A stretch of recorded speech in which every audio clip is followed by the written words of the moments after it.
Asyhadu an la ilaha illallah wahdahu la syarika lah wa asyhadu anna Muhammadan abduhu wa rasuluh. Alhamdulillah, pada saat ini Allah memberi kita kesehatan, memberi kita nikmat yang tiada taranya, di mana tidak bisa kita bayangkan, tidak bisa kita tulis nikmat yang Allah pernah beri kepada kita, terutama nikmat iman dan nikmat Islam dan nikmat sehat. Inilah salah satu nikmat yang Allah berikan kepada kita, nikmat sehat diantaranya. Kita diberi sehat, kita bisa beribadah, kita bisa bermuamalah, kita bisa belajar, kita bisa ngaji dan segala macam. Nikmat sehat. Diantaranya nikmat sehat. Ada juga nikmat yang diantara lawan dari nikmat sehat adalah nikmat sakit. Dimana kalau kita diberi Allah suatu penyakit, sudah pasti Allah sudah menggugurkan dosa-dosa kita disebabkan dari penyakit tersebut. Dari penyakit tersebut ada lagi nikmat yang Allah berikan kepada kita, yaitu nikmat kematian, yang dimana kita akan meninggalkan dunia ini.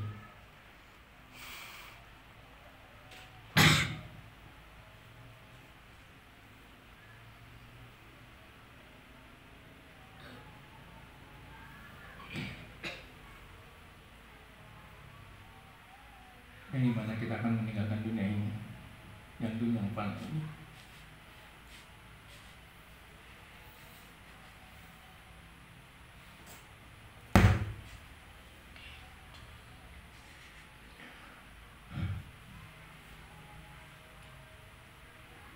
Setiap yang didepakan mati. Tidak ada satu makhluk pun yang kekal yang abadi di dunia ini.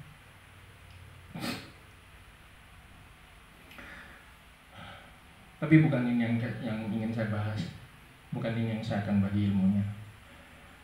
Tapi persiapan di mana kita di saat kita menghadapi suatu orang-orang yang kita cintai.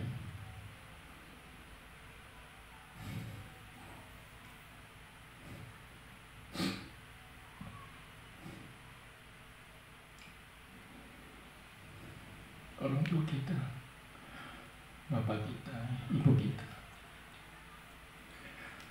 istri kita, suami-suami kita, anak-anak kita, orang-orang yang terdekat kita, yang dimana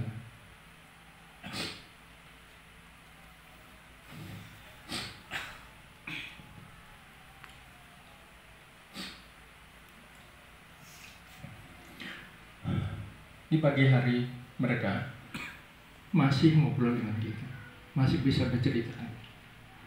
Tapi keesokan harinya Allah telah memanggilnya. Apakah kita sudah siap dengan itu? Kita menyaksikan orang-orang terdekat kita mendahului kita.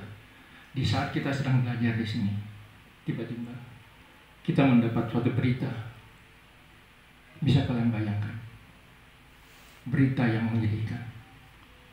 Orang tua kita, orang terdekat kita, orang kita sayang telah meninggal. Apa yang kalian bisa lakukan?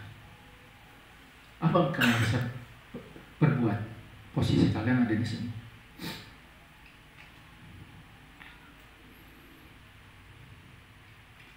Apa kalian bisa membayangkan itu? Dapat WA dari kampung, dari orang tua, dari kakak dan sebagainya. Apa yang bisa kalian berbuat?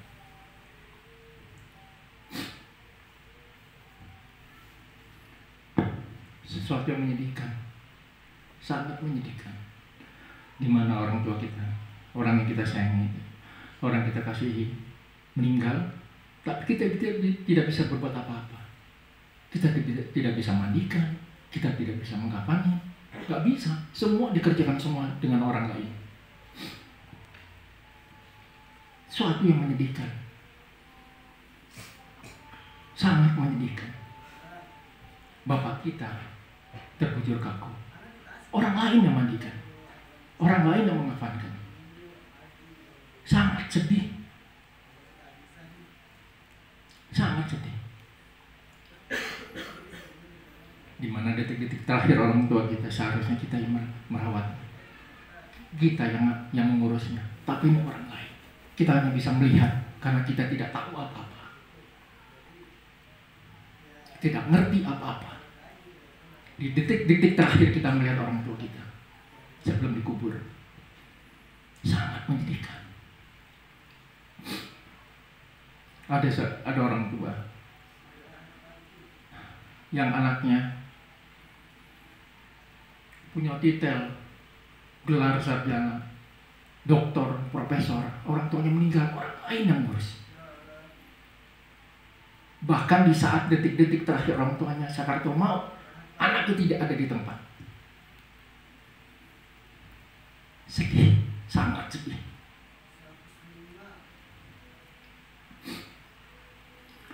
Kalau bisa jangan seperti itu. Memang kita juga diwajibkan untuk hafalan banyak.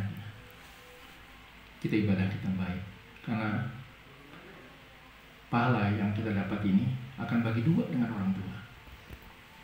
Anak dan orang tua akan bagi dua. Anak yang dapat hafalannya banyak, orang tua dapat mahkotanya. Tapi di saat orang tua kita terbujur kaku, apa yang bisa kita perbuat? Hanya bisa melihat ini kelengkapan. Orang lain aja yang ngurusnya. Mana hati nurani kita? Emang ilmu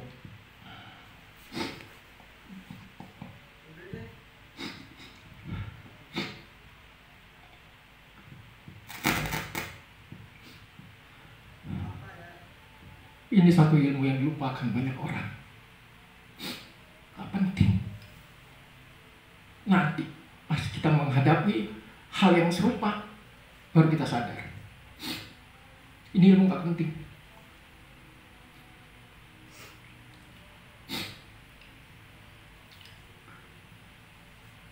Mungkin kalau yang meninggal orang lain ya, teman tetangga atau lain-lain, mungkin kita hanya bisa berdoakan, mungkin ya. Tapi kok keluarga kita gimana? Dapat kabar dari handphone,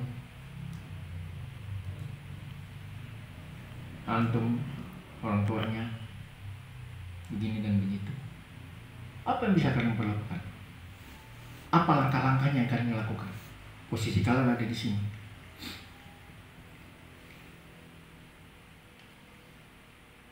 Kalaupun kalian sudah sampai di rumah, hanya melihat mayat yang terbujur kaku, apa yang bisa kalian lakukan? Nggak ada. Saya sudah menyaksikan semua. Keluarga yang ditinggal nggak bisa berpikir secara sehat, blank semua, nggak tahu berbuat apa-apa.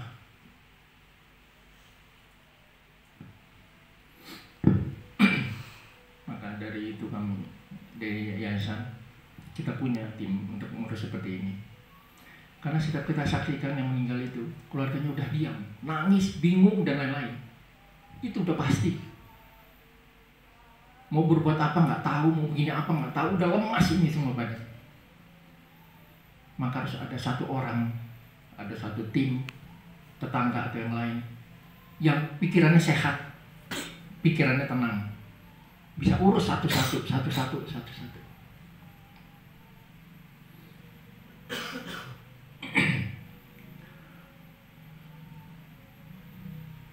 Bisa kalian bayangin itu? Kita jauh-jauh dari Tasik pulang ke kampung hanya bisa melihat ini. Nangis pasti. Merau-merau jangan. Kok nangis pasti. Terus apa langkah-langkahnya? Di saat seperti inilah pemahaman yang lain dan pemahaman kita itu tarik-menarik. Yang satu mandinya besok karena menunggu keluarganya dari kampung atau dari luar kota datang. Yang satu lagi sekarang juga sesuai dengan sunnahnya, tarik menarik, karena nggak ada pemahaman yang sama dengan kita pasti. Syukur alhamdulillah kalau pemahaman kita sama dengan mereka. Tapi yang pernah dialami nggak sama. Kedua, dari keluarga ingin mandikan malam ini, dari mereka Nggak ada yang mau mandikan malam. Nggak ngerti maksudnya apa, alasannya apa. Nggak pernah mau ada mandikan malam.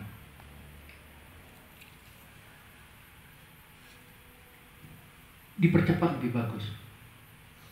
Diusahakan subuh udah disolatkan langsung dibawa ke kuburan. Dipercepat, jangan ditunda-tunda. Nanti akan menarik. Kita dengan kakak, dengan bapak, dengan ini pasti akan bermasalah. Kita ikutin sesuai sunnah, tapi mereka tidak.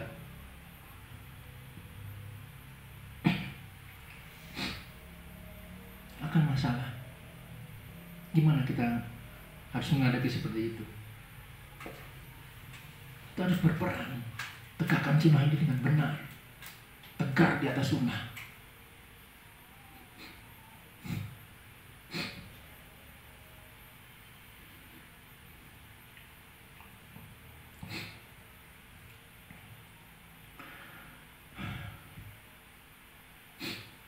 Dan minta kalian bisa.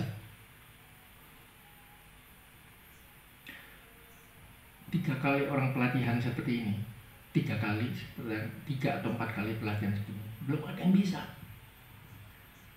Di saat menghadapi bingung juga harus berbuat apa? 3 kali pelatihan, kurang apa? Kenapa nggak bisa? Mental, apalagi kita berhadapan dengan orang lain. Ini bukan keluarga, orang lain. Mental. Apa? Kenapa mental kita bermasalah? Film.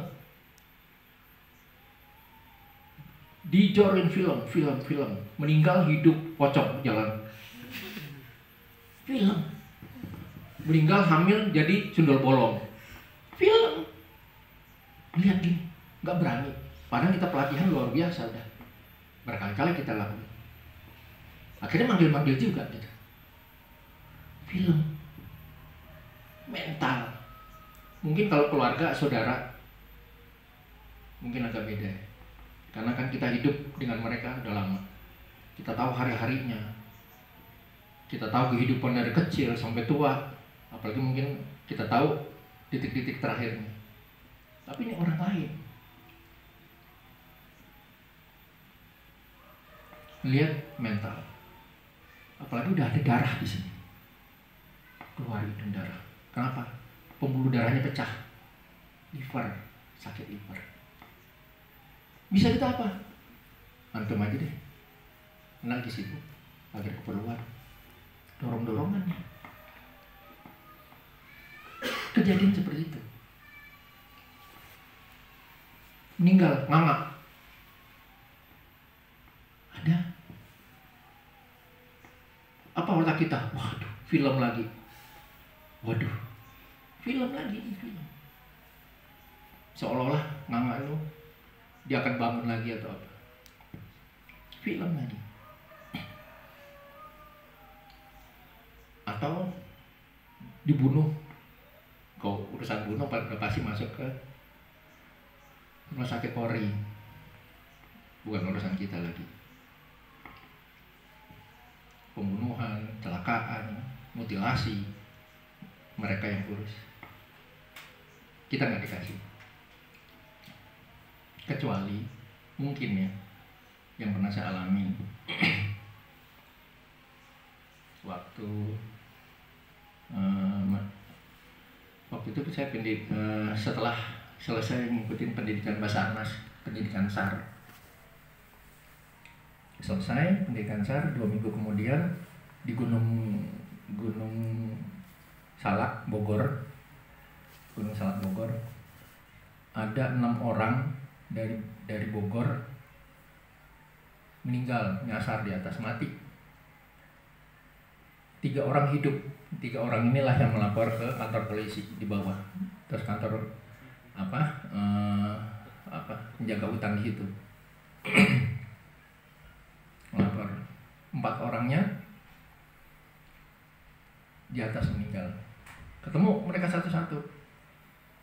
Ada yang di batu sungai di atas. Giliran tim saya terakhir ada di lereng, pinggir lereng ini posisinya. Nyangkut di sini. dia nyangkut karena ada pohon yang besar tumbang, dia nyangkut di situ. Masih alhamdulillah nyangkut.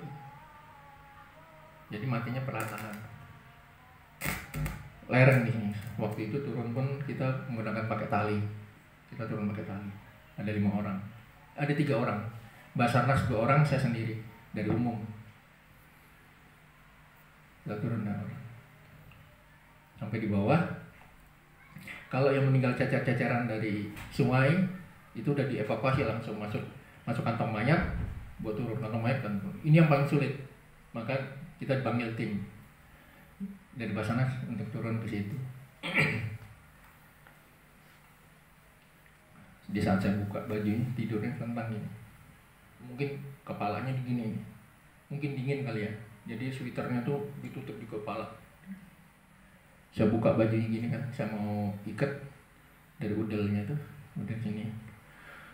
Keluar belatung-belatung besar-besar gini. Keluar dari sini. Udah kita ikat semua, kita bungkus kantong mayat. Saya turun duluan dengan mayat dengan tali. Saya turun, kita bawa turun. Saya berdua dengan mayat itu ke bawah. Turun dari atas ke bawah itu 1 orang itu 15 menit.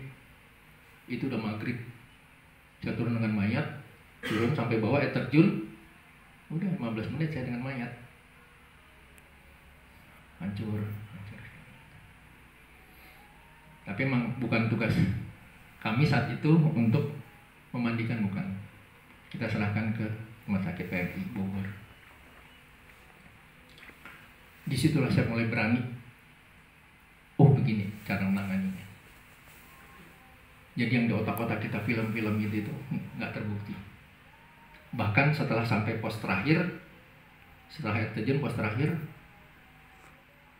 kita tidur tuh di batu-batu karena nggak ada lagi tempat yang rata, itu nggak ada lagi.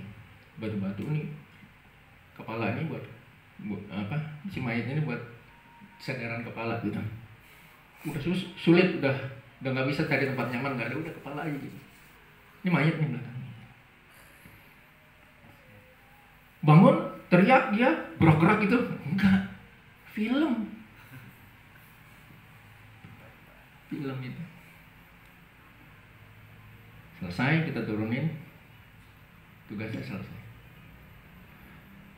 Disitulah waktu kami buat yayasan, ada 1 tim untuk ngurusin jenazah yang nggak bermasalah, jenazah yang sehat-sehat aja, walaupun sakit-sakit ya berdarah-berdarah dikit-dikit lah gitu, darah sini, pecah di sini, keluar darah di sini, nganga itu, udah makanan tuh. Kadang-kadang minta dimandiin karena dia udah ngerti sunnah kali ya, tapi orang umum tapi ngerti gitu, disegerakan. Dan mau dikubur pun di kampung, jadi minta dimandiin. Waktu itu saya posisi masih OTW dari Jakarta ya, untuk mau balik. Nyampe rumah itu, nyampe tempat rumah duka, dekat rumah juga, itu sekitar jam 12 malam. Minta dimandiin malam itu juga. Langsung saya mandiin, kenapa? Nggak ada masalah. Sambil peralatan ini semua dari rumah, saya mandi. Saya minta temenin aja, 1 orang atau 2 orang, karena kok sendiri kan capek. Saya mandiin, saya bungkusin dan segala macam. Besok pagi selesai, saya pulang. Besok pagi subuh disolatkan dekat rumah juga masjid. Langsung berangkat ke Pemalang kok nggak salah. Dari Jawa Tengah gitu. Itu yang ngerti sunnah. Tapi kalau nggak ngerti ditunda-tunda, nanti besok saudaranya dari luar kota naik pesawat, belum ditunda lagi, belum delay lagi itu pesawat. Kasihan ini mayat, kan harus disegerakan. Jangan ditunda-tunda. Terakhir dari itu semua, saya minta kalian ingat-ingat ini, ingat-ingat. Karena biasanya ini hanya selewat aja, lewat keluar kanan, masuk kanan, kalau kuping lewat, udah lewat. Karena kita berprinsip apa? Udah ada yang ngerjain kok, kita lihat-lihat aja. Jangan. Kalau orang tua kita, orang yang kita kasihi segala macam, jangan. Kita tampil. Anak dari pondok pesantren nggak bisa apa-apa, dengar sendiri. Sedih, kasihan.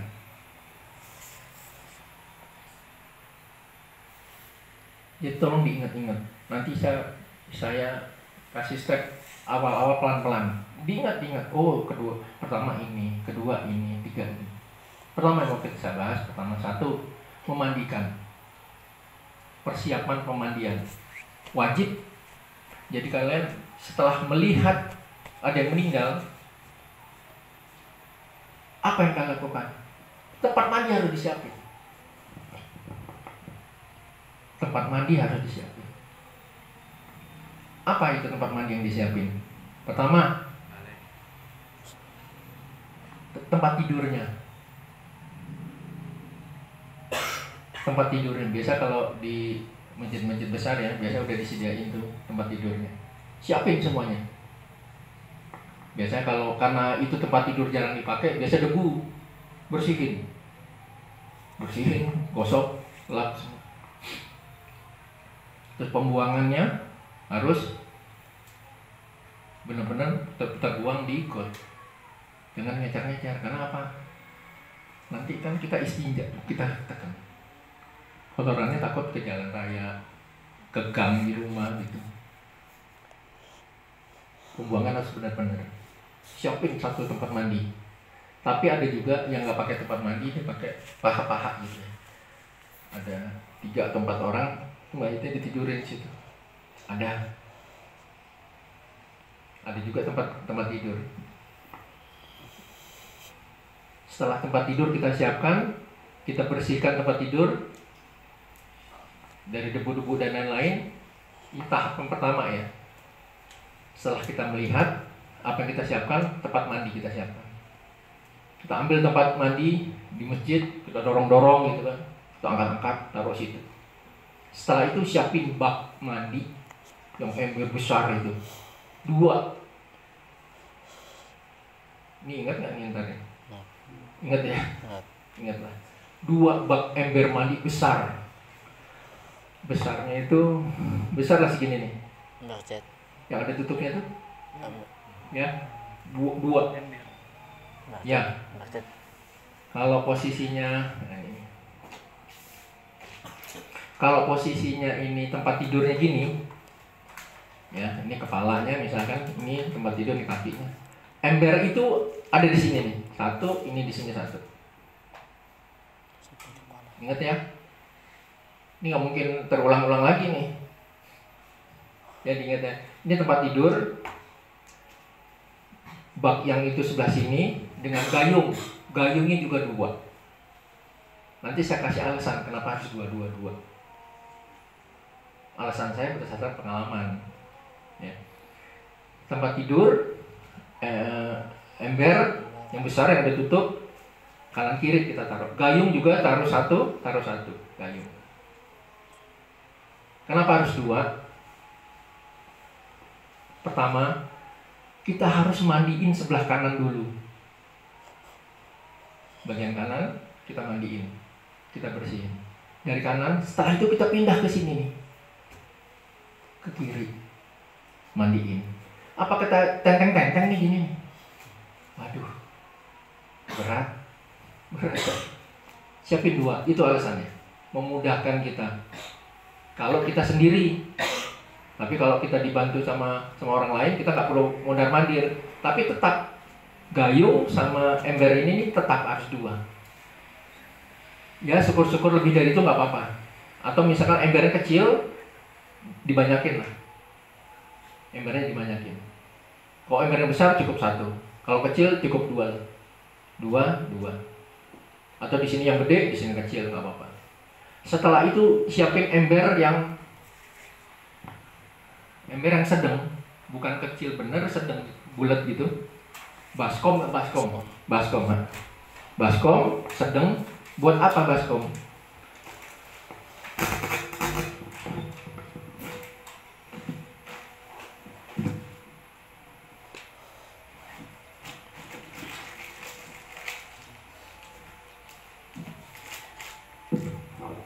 Tahu ya? Ini baskom, isinya ini kapur barus. Nanti temennya daun bidara. atau kapur barus aja boleh, atau daun bidara sendiri boleh, atau dua-duanya juga boleh. Ini untuk menghilangi bau-bau. Jadi ini kalau udah habis mandi kita digunakan untuk pemandian terakhir. Kapur barus dan daun bidara. Daun bidara sebanyak-banyaknya. Satu ranting itu kan banyak tuh, udah petik-petikin, remes-remes. Masukin ini. Ini ditumbuk. Nah, ingat nih. Ingat apa yang pertama nanti. Ini ditumbuk. Tumbuk halus seperti garam. Halus seperti garam, tumbuk. Setelah itu tuangkan di baskom. Bidara juga masukin baskom. Ucek-ucek. Simpen nih di pojok. Taruh di sini lah.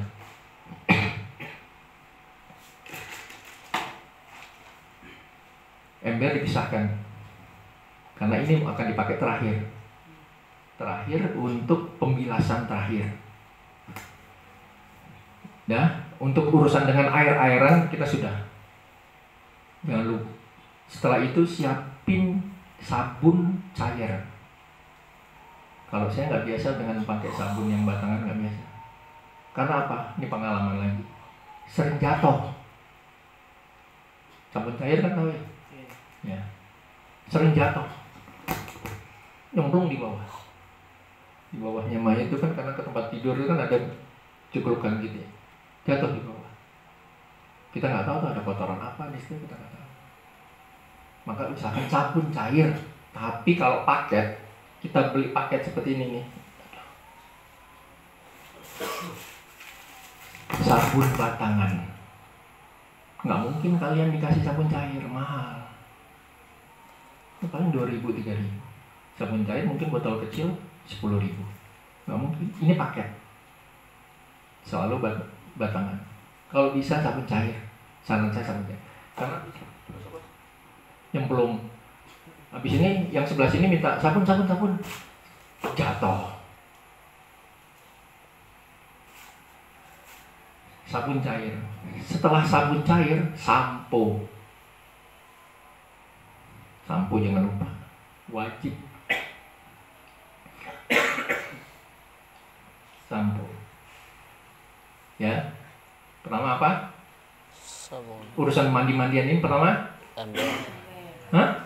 Ember. Siap tempat tidur. Tempat tidur. Siapkan tempat tidur. Setelah itu? Ember. Gayung. 2. Setelah itu? Kapur barus sama daun Diapain bidara. kapur barus? Ditumbuk sampai halus. Garam. Atau ditambah dengan Daun bidara. dimasukin dalam Baskom. untuk Pemandian pemandian terakhir. Setelah itu siapin apa lagi? Sabun cair. Sabun dan sampo, sabun cair. Ya, ingat ya. Tambahan lagi. Siapkan handuk. Mayat dimandikan harus diandukin. Emang kita aja diandukin. Harus mandi, harus diandukin. Nggak mungkin kita tenteng-tenteng dalam keadaan basah-basah ke kain kafan, nggak mungkin, basah. Dan kain kafan pun jadi nggak keren gitu, nggak indah gitu, basah-basah maksud. Siapin handuk yang baru, bukan berarti baru beli ya, bukan, bersih yang ada di dalam lemari. Jangan handuk yang habis kita pakai nyambil. Kita nggak tahu nih handuknya ada najisnya atau enggak nih. Di saat waktu kita pakai sebelumnya. Handuk yang di dalam kamar mandi yang baru dipakai, yang belum dipakai. Nggak usah baru-baru beli baru, nggak usah. Handuk. Setelah itu siapin kain. Kalau orang Jawa tuh kain carik ya, carik deh. Batik. Yang kayak kebaya itu Batik. siapin 2 atau siapin 3 kain kebaya. Kenapa 2 dan 3 atau 2? Yang pertama untuk pemandian pertama. Pemandian yang pakai sabun tadi itu dengan sampo-sampo, ini. si carik itu, si kain kebaya itu untuk pemandian pertama. Selesai, ambil yang baru, yang tadi itu kan 2 baru, untuk menggantiin yang basah ini yang dengan baru, untuk dimandikan dengan air bidara dengan kapur baru. Jadi 2 kain, yang satu untuk pemandian pertama, seperti biasa kita pakai sabun dan lain-lain segala macam. Setelah selesai kita merasa ini bersih, setelah itu ambil kain yang satu untuk nutupin, yang basah kita tarik. Nanti cara tarik dan naruhnya nanti saya kasih tahu, cuman pakai sarung aja ya, pakai sarung. Jadi 2 handuk dan kain carik itu 2 untuk nutupin. Kalau laki-laki kita tutupin di antara pusar dan dengkulnya di atas sedikit. Itu tuh jangan sampai kita buka-buka. Jangan sampai ngablak, jatuh dan semacam. Aurat walaupun orangnya udah nggak ada. Kita jaga auratnya. Saya bicara laki-laki ini ya. Kalau perempuan tutup dari leher sampai paha. Jangan terbuka-buka. Walaupun yang mandiin itu perempuan. Perempuan dengan perempuan nggak boleh melihat auratnya. Laki-laki dengan laki-laki juga gitu. Ditutup, benar-benar ditutup. Makanya saya bilang, mandiin. Kalau ini keluarga kita, mandiin. Jangan orang lain yang mandiin.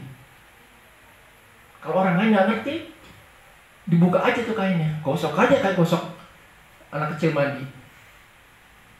Kemaluan kemana-mana. Kita mandiin, kita tutup kemaluannya. Jangan kita buka-buka. Ya, di atas dengkul, pusar ke bawah laki-laki. Perempuan dada, lehernya sampai paha lah. Perempuan. Gimana cara kita nyabunin? Diangkat, kainnya diangkat, gosok-gosok. Ya, kain anduk baru belum dipakai. Kain 2, satu untuk mandian pertama, kedua untuk pemandian terakhir yang di bidara ini. Ingat, apalagi kita siapkan gunting kuku dan alat cukur jenggot.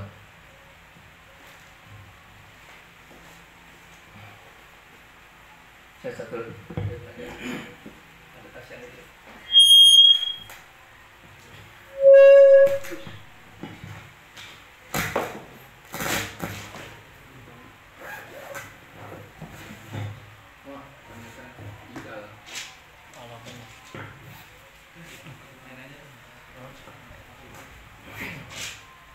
Ketinggalan berarti waktu pemandian terakhir. Gunting sama cukuran. Gunting kuku sama cukuran. Oh, gunting kuku ada. Nah, cukuran tahu lah ya. Kita siapkan ini.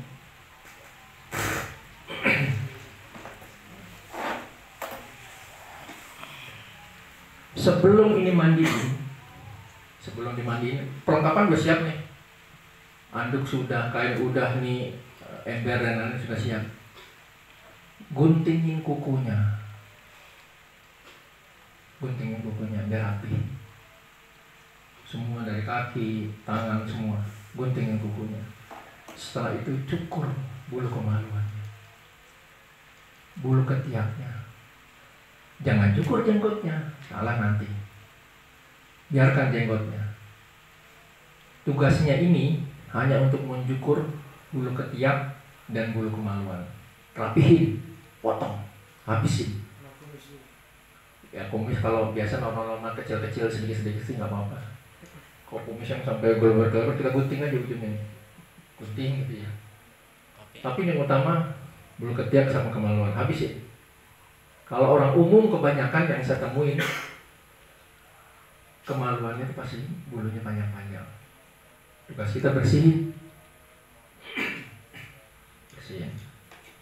Kukunya digunting rapi. Walaupun emang udah meninggal, rapihin dia.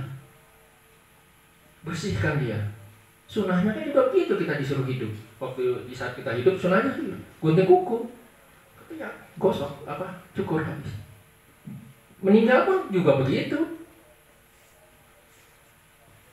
Ya, kelengkapannya itu saya ulangi lagi biar ingat. Pertama, kedua, dua kanan kiri. Tiga, gayung dua kanan kiri. Empat, dan bidara masukin dalam. Kelima, sabun cair sama sampo. Keenam, anduk dan kain sarik gitu ya, kain batik gitu, atau kalau nggak punya sarung kita gunting aja. Kita punya sarung gunting tapi yang baru. Anduk dan sarung. Ya. Terus ke-7. Nah, cukup selesai. Setelah itu udah siap, kita siapkan di tempat pemandian, semuanya udah siap. Barulah kita kembali ke si mayit ini. Apa yang kita siapkan? Kain kafan. Ini udah cukup ya. Ini tambahan juga Kak, bila kadang-kadang suka yang tadi saya bilang, kalau dia saat meninggalnya penyakit liver ya, liver kan pembuluh darahnya pecah dan segala macam, ini siapin. Jadi pakainya jangan 1, 2. Dan untuk istinjanya juga kita pakai, kita bersihin itu ya, tempat pembuangan kotorannya kita bersihin. Usahakan gunakan pakai ini. Tapi kalau kita, keluarga kita nggak usah lah, nggak usah. Keluarga kita kok, maksud kita jijik sih. Ini untuk orang lain. Ya, jadi kalian nggak perlu berusaha-susah harus nyari ini nggak usah. Karena ini keluarga, nggak usah. Ini buat orang lain. Terus ini juga buat orang lain. Apa nih? Pameng. Apa? Celemek. Buat orang lain. Kenapa buat orang lain? Kita mandi ini, air ini nyemprot ke baju gitu. Ini kita siapin celemek. Apa? Iya, celemek. Tameng. Kita pakai. Ini kita siapin. Untuk orang lain, ingat lagi ya. Jangan kalian, misalkan keluarga kita meninggal, cari celemek, yang mau kena ini, nggak usah, nggak perlu. Kita waktu hidup aja orang tua kita nyebokin segala macam, nggak pakai celemek, nggak pakai hand glove, nggak pakai. Masa kita pakai bang? Harus cari-cari sih. Ingat, untuk orang lain. Misalkan, wah, si Fulan habis pulang dari pondok nih, ini ada meninggal minta tolong. Apa kita bisa lakukan? Maaf Pak, nggak ngerti. Malu nggak? Malu. Yang diharapkan tuh pondok tuh luar biasa, semuanya dapat. Bisa tampil, bisa jadi imam, bisa jadi guru ngaji, bisa mandiin mayit dan lain-lain. Kan image orang seperti itu. Tapi tiba-tiba nggak bisa, malu. Jangan sampai tampil. Ketakutan itu pasti ada, mental pasti ada, apalagi itu orang lain pasti ada. Kita melihat caranya untuk menghindari mental kita down apa? Ini kuncinya. Deketin si mayit, kita pegang-pegang badannya, kakinya, tangannya kan gini biasanya. Kita pegang tangannya. Biasakan kita pegang badannya. Insya Allah itu mental kita kan berani. Jangan kita lihat dari jauh gitu, gak akan muncul mental. Pegang. Bisa kita ada teman, ada saudara, ikut pegang kakinya, atau kita gunting kukunya. Itu naikin mental.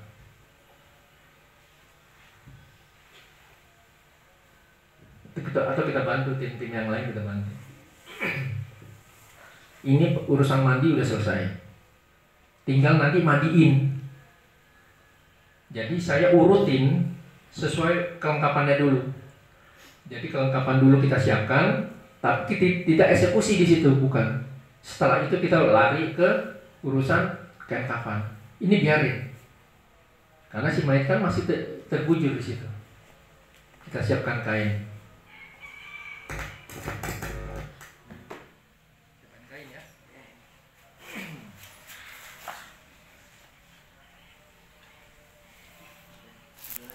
Kalau paket, ini paket nih ya, saya cerita paket.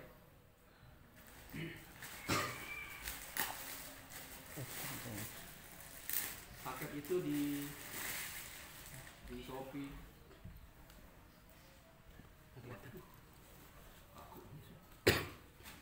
Ini kayak terpal. Ini antum sama beda ini.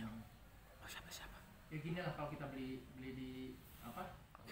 Online ya. Gini lah masalahnya. Terpal. Saya nggak tahu nih kayak apa. Udah kita abaikan dulu. Kalau dibeli normal, kain itu normalnya 90 cm lebar. Lebarnya itu kain 90 cm. Ini tapi ini saya nggak tahu.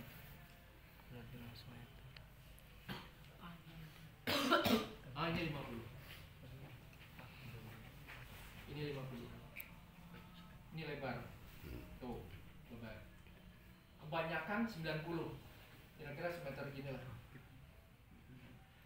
Ini 90. Kalau ini 150 cm. Tuh, bisa gini.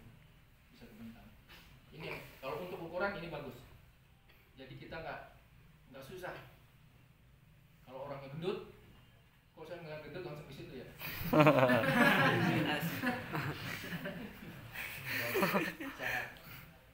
Kalau orang gendut, ini kita pakai ini. Jangan pernah gendut pakai yang 90. Kewalahan kalian. Jadi kalau pas ngeliat si mayat itu gendut, kalian periksa ini kainnya. Kalau di 90, kalian minta ganti. Oh, minta ganti, beli lagi berarti kan? Nggak bakalan bisa. Ini udah pernah dicoba. Nggak bakalan bisa. Udah pernah saya coba. Akhirnya apa? Kita tambah. Si kain itu kita tambah.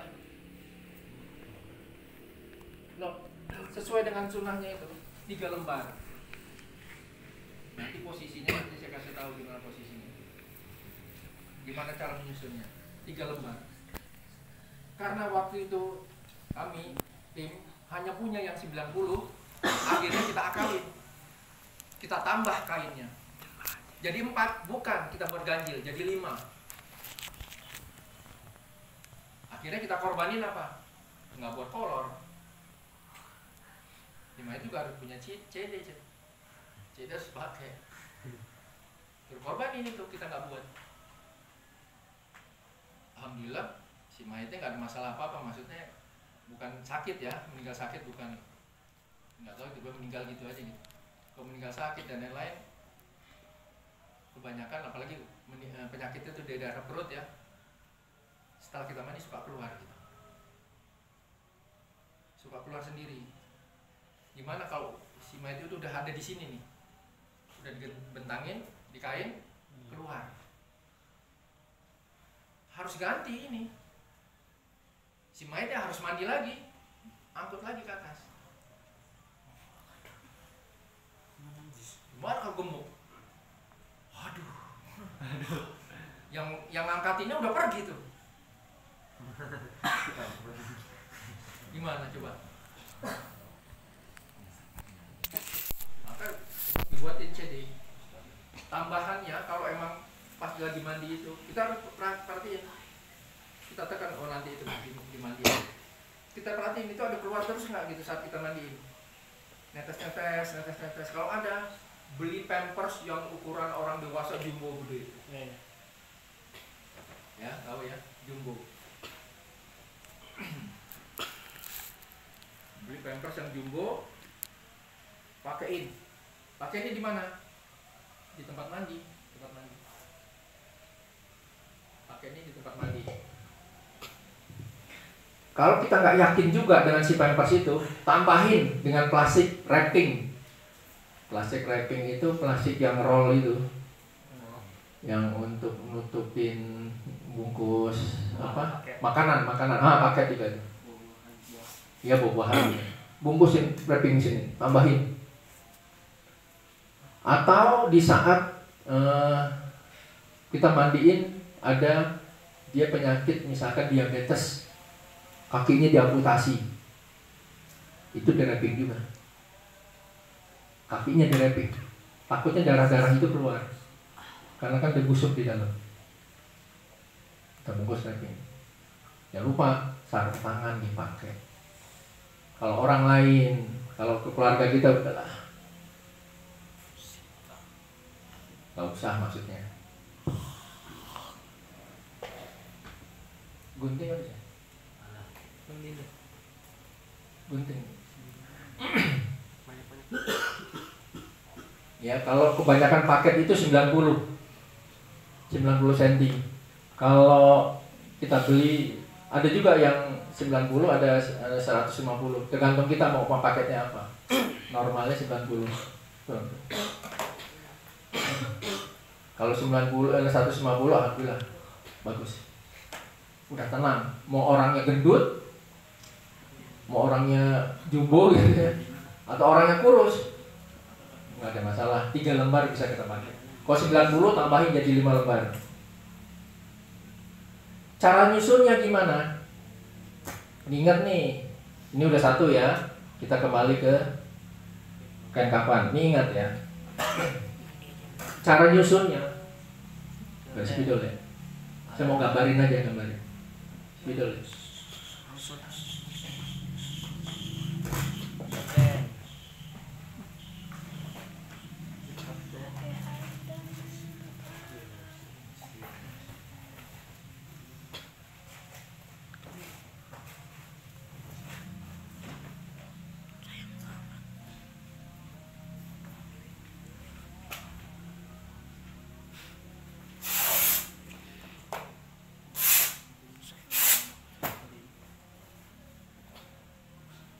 Cara nyusunnya ya, yang 3 lembar itu ada macam-macam rupa. Pertama,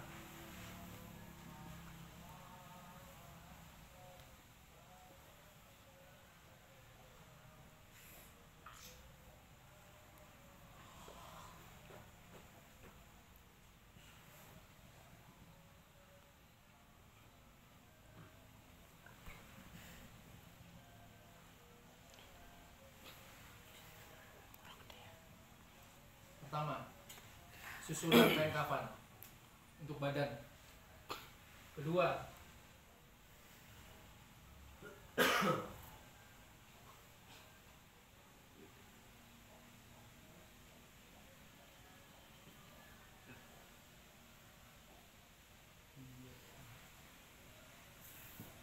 jelek ya, nggak apa-apa lah ya.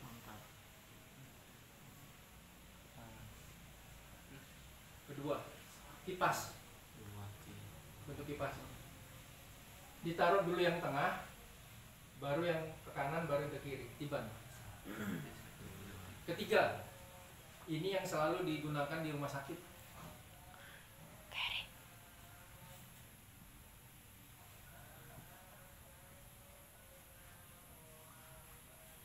Tiban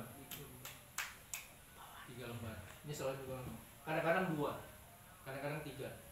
Tapi yang pernah saya dapatin 2. Saya hitung 2. Ini rumah sakit. Rumah sakit jarang seperti ini dan ini. Ini susun juga.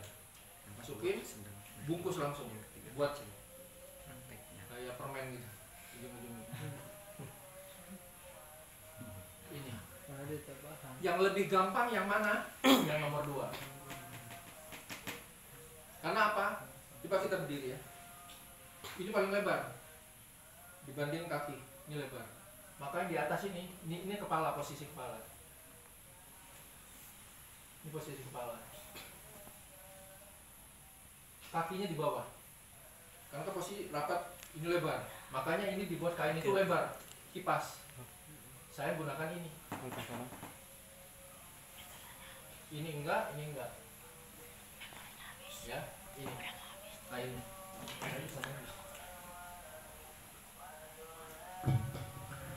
Kain 3 lembar dibuat berbentuk kipas. Susun yang bawah dulu, ya, susun di bawah dulu, baru taruh di atas yang sebelah kanan, baru taruh yang kiri, yang sebelah kiri. Bentuknya kipas, jembrengin. Kain 3 lembar, bentuk kipas. Setelah itu kalian siapin apa? Tali pengikat. Berapa tali pengikat yang dipakai di badan? Ganjil 5. 1, 2, 3, gini ya.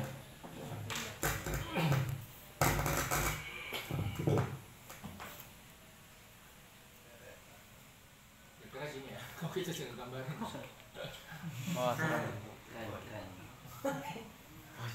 Oh, mantap. Mantap, Pak. Ada ekornya ada. Putri Duyung. Ya. Ya, 1, 2, 3,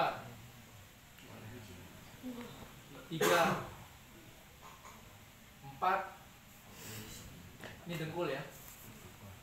5. Boleh ditambah? Boleh sesuai dengan kebutuhan. Boleh tambah. Tapi dengan 5 ini sudah cukup. Siapkan tali 5. Tapi yang 2 tali ini, nomor 2 dan nomor 3, 2 jadi 1. Tali 2 jadi 1. Sambung. Karena apa? Lebar. Kalau gendut, tuh saya lirik lagi. Itu besar, panjang. Kalau selain beliau, pasti 1 aja cukup lah. 1 cukup. Kalau saya dapat. Tuh. Ya. Tapi kalau besar, buatin 2. Gabung 2. 2 jadi 1. Ya. Ini posisinya ada di sini. Jangan 2 di sini. Wah, kelebihannya luar biasa banyak. Terus gimana cara ngikatnya? Nggak usah lilit-lilit kayak kita ngiketin jemuran. Kita sekali aja kita naikin, ikat, set, ya. Posisinya ada di sebelah kiri. Set si talinya ini. Kenapa ada di sebelah kiri? Si mayat itu akan dimiringin ke kanan. Di dalam liang lahat dimiringin ke kanan. Gini posisinya. Ini tanah ini. Ini ada di atas berarti. Benar toh? Benar lah. Kalau dia di sini atau di sini, karena kita cara ngelepasinnya udah ketinggian. Ya. Ingat, ada di sebelah kiri. Simpul ini ada di sebelah kiri. Ya, udah kita ikat sekali. Kita ikat sepatu. Nah, merpati putih. Ya kan? Setelah dimiringin, semua tali kan dilepas tuh di dalam kubur. Tali, kita tinggal apa? Tarik aja.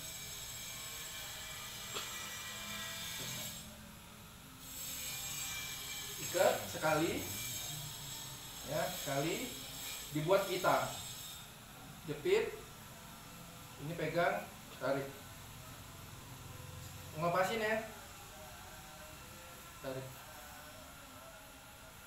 kumpul, misalnya liang nih, kumpulin jadi 1 begini, copot-copot kumpulin, atau di kaki, jangan dikantongin, Jimatnya. jimat.